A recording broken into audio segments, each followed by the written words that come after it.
Good day, everybody. We're here to talk about George Groves' retirement and just basically what he did in the sport. You know, George Groves, well accomplished champion.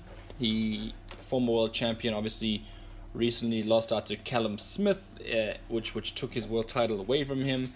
But nonetheless, being 30 and being able to retire on your own terms is exactly what you want to be able to do. He made good money in his career. He's only 30, so that's also a thing that maybe he could have gone on a bit more, but what left has he got to actually achieve in the sports? And could he have gone out with could he have carried on with dignity, or is this the right time to call it? And perhaps it is the right time to call it. And of course, then you got Carl Froch. And Carl Froch, well, he had a few things to say about George Groves, didn't he? You know, still to this day, the bitterness of Carl Froch exists.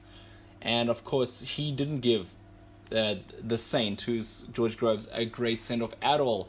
In fact, he went on Twitter, and not on Twitter, he went on to social media, which an account obviously did an interview with him, and he said, "I won't miss him. I'm not sure British boxing will miss him.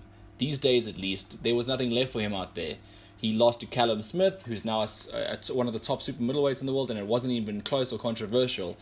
He was conclusively beaten, and there was never going to be a rematch. Smith is now in the new super middleweight scene where the champions are big, strong, young, and fresh.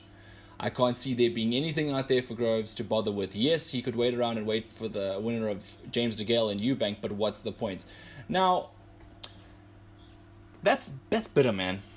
You'd go out your way to express yourself that much about George Groves. That is terribly bitter, and the fact that Groves beat both of the guys that he's talking about, I think that Froch has got a real vendetta against George Groves, and yeah. And then Andre Ward, the hero of the day, stepped up to a bully.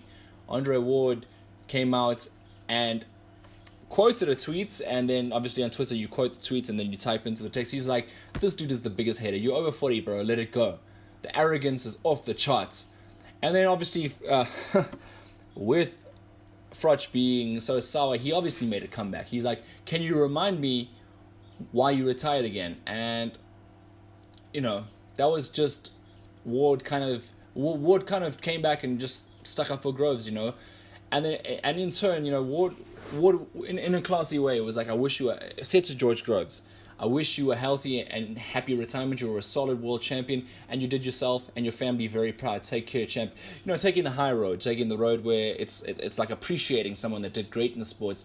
And many people did side with Ward. I don't know what Froch is on about. This bitterness has got to end, man. I'm going to post a picture. Obviously, you'll see the conversation, the dialogue, which will be more than what I'm going to tell you. But obviously, these two went hammering and tongs at each other there.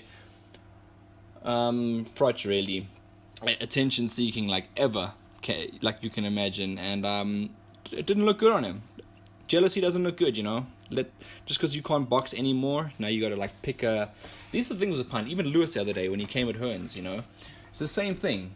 You're coming at someone when you're obviously on a level where you're a pundit and you need to make waves. So you kind of pick a story to go with, and you try to be controversial so people talk about you. And that's exactly what I mean. Look, it's making me talk about him now. So people are going to start like researching who Carl Froch. You know what? Well, if you're a boxing, you know who he is. But like, for example, your casuals to know who's this guy saying what.